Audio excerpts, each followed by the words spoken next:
You have a clear picture now of healers going into Endwalker, and I want to talk about the healer meta shakeup and what we have on the horizon. If you haven't gotten the details on the Sage's kit, I've got an under 10-minute video recording covering the abilities and the mechanics of the Sage. In Endwalker, we are getting a clear separation between so-called pure healers and barrier healers, and this isn't just for show. This is actually going to be a design philosophy that is going to be so deep that it is even going to impact queues, where it was stated that queues are going to favor being a little bit longer just to make sure that a party in higher end content does have a barrier healer and a pure healer. And this resulted in a lot of people asking a ton of pretty important questions. Where do healers land with this? What are the two healers that you take into content? And more great questions. This video is exploring that idea and seeing just what the healer meta is going to be in Endwalker. As a heads up to anyone, I am not going to delve into the absolute depths of every single kit and detail it out. Instead, I'm going to be focusing on the really big points that make each of these topics special. In the past, I theorized that the Endwalker meta would have a pure healer to barrier healer spectrum rather than something like super clear cut and abrupt, like, oh, this is going to be a pure healer, this is going to be a barrier healer. And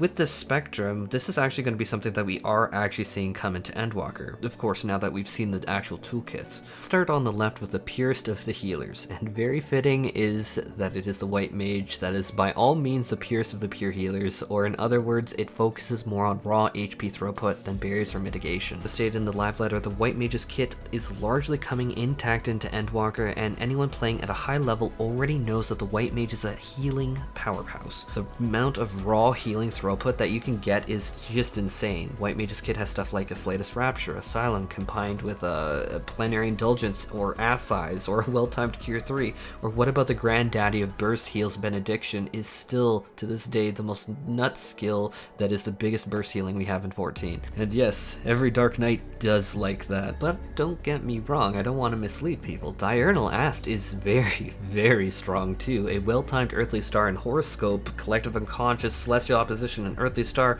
all of these are stupidly powerful, but not quite to the same HPS burst level that White Mage can do. This brings us to the question of, okay, what did the Ast get for this little bit of a trade-off? And so the Ast doesn't just dip its toes into barrier healing, but rather dips its entire freaking leg into it. White Mage's only damage mitigation is going to be Temperance on a 2-minute cooldown. Asts get it on a 1-minute cooldown through Collective Unconscious, so much more on-demand mitigation with the parity to 60-second raid-wide intervals. But this is probably the most crazy part. Astrologian, and I did listen very carefully during the live letter, is keeping Neutral Sect going into Endwalker. You know, the literal most busted broken healer ability in the game?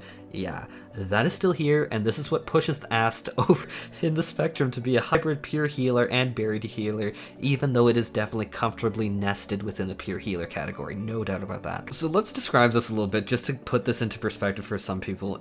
Being able to apply superpowered shields across the party to offset potentially party-wiping damage is huge. And Astrologian can still very much do this. If you talk to any raiders, or most of them, this is going to be one reason why Diurnal Ast is considered so powerful as a healer. The ability Neutral Sect allows you to go for 20 seconds duration every 2 minutes to go absolutely ham, absolutely hog wild with shields. Some raiders even say that they went Diurnal Ast when progging through Savage raids, and like it would be a Diurnal, so that's like the heal over time, not the shield one, which would be Nocturnal Ast. So they went Diurnal Ast with a White Mage, and they were able to get away with it because of this ability in Savage Raids, current tier Savage Raids. Like, this ability alone is going to give you enough shield power that you can get through things like E12S Terminal Relativity or E11S Electric Cycles when you really do need that extra shielding. I mean, yes, people can argue, but you can do it without the shield, but that's a lot of risk and you don't really want that. So a lot of fangirling about this ability, but I don't think people will at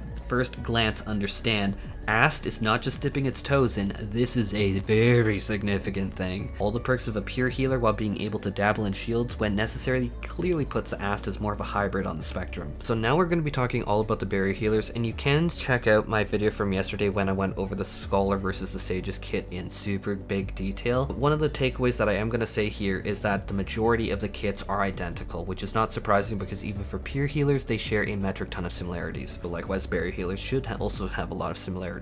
But we're going to hunt down the differences here, and they are quite stark. Sage clearly has more ability to produce AoE healing than the Scholar does on demand, which is gonna be a big point of pain for the Scholar and always really has been. It's always been a known fact that AoE healing, when you run out of gas on Scholar, you really run out of AoE healing gas. So Sage's baseline AoE heal ability not being augmented by Eucrasia is Prognosis, that is going to be a 300 HP heal that is basically equivalent to Medica or Helios. But the Sage does have the option to turn it into a Sakura equivalent using Eucrasia. But the big key difference is that the Sage has that choice. Scholar doesn't have that choice. They don't have a Medica equivalent and have always struggled on this. Next up, we're going to be talking about Emergency Tactics and its analog Pepsi. So Scholar has had Emergency Tactics that can transform the shield of the next shield ability into a direct heal. Like one use case would be turning Sakura into like a Medica equivalent, and this was the only way to do it. The really big thing is that this is on a 15-second cooldown timer.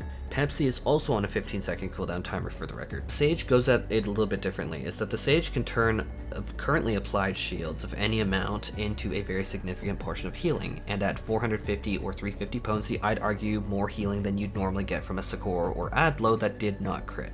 When you start critting, things start getting crazy. But Sakura right now has a shield gauged at 220 potency. Pepsi AoE healing is at 350, so that's roughly 1.5 times that. But I do want to clarify, like a crit Sakura or a crit Adlo shield has always been and always will be absolutely bonkers. And then like Emergency Tactics crit Adlo is absolutely obscene. Yeah, that is definitely true. Sage also gets the ability called Physis 2. I'm not talking about Physis 1, guys, but Physis 2. Physis 1 is a Whispering Dawn equivalent, and so we're not worried about that. But Physis 2 is going to be an off-global cooldown, 200 potency AoE heal over time effect that adds up to 1000 potency of healing. And this is where we really start to see the kits really massage out into their own. The equivalent ability in the Scholar's kit would roughly be Dissipation. I'm looking at the same level, and so I think that the developers fully intended this Physis 2 to be a Dissipation analog. And so using Dissipation, you are getting 20% more healing potency on Scholar, which does apply to Adlo, which does apply to Sakura. The math is going to just be on the screen somewhere. So just to be clear, this also does mean a 20%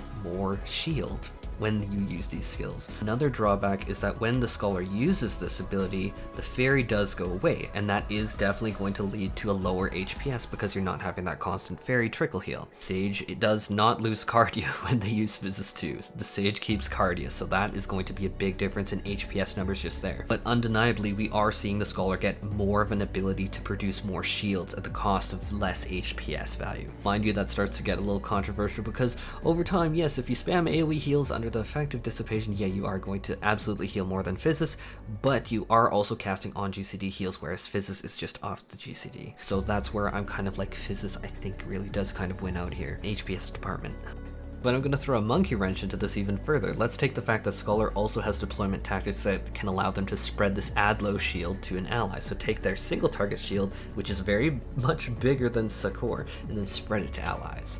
And so Sage really has no equivalent ability to shield the entire party with that single beefy target shield, which really just compounds the fact that Scholar even has more of an ability to shield. Now we're going to be talking about the ability Pneuma, which can be thought of like a on global cooldown cast time aside from White Mage. It does damage, it does heal, but it also has the additional effect of 10% damage mitigation too, which as anyone would probably guess, when I saw that damage mitigation component, I broke Inhuman decibel levels. That is a very, very significant. So this ability right now is going to be theorized to be the Sage's counterpoint to the Scholar's Seraph. Instead of applying the barrier component, it's instead going to be doing incoming damage mitigation, and we all know Seraph does give some healing underneath the constellation, so the healing component is made up for in this baseline healing. What is interesting and unique is that the Sage also takes this a step further with its own damage component. Seraph doesn't have anything like that. So again, we're seeing this Scholar does more shields, Sage does more healing. And even more so because we know that the Scholar can also stack their Galvanize on top of the Constellation, or rather the Constellation on top of the Galvanize, however you approach it. Wrapping this section up on barrier healers, we're seeing the Sage really be in a similar position as Astro Lolo.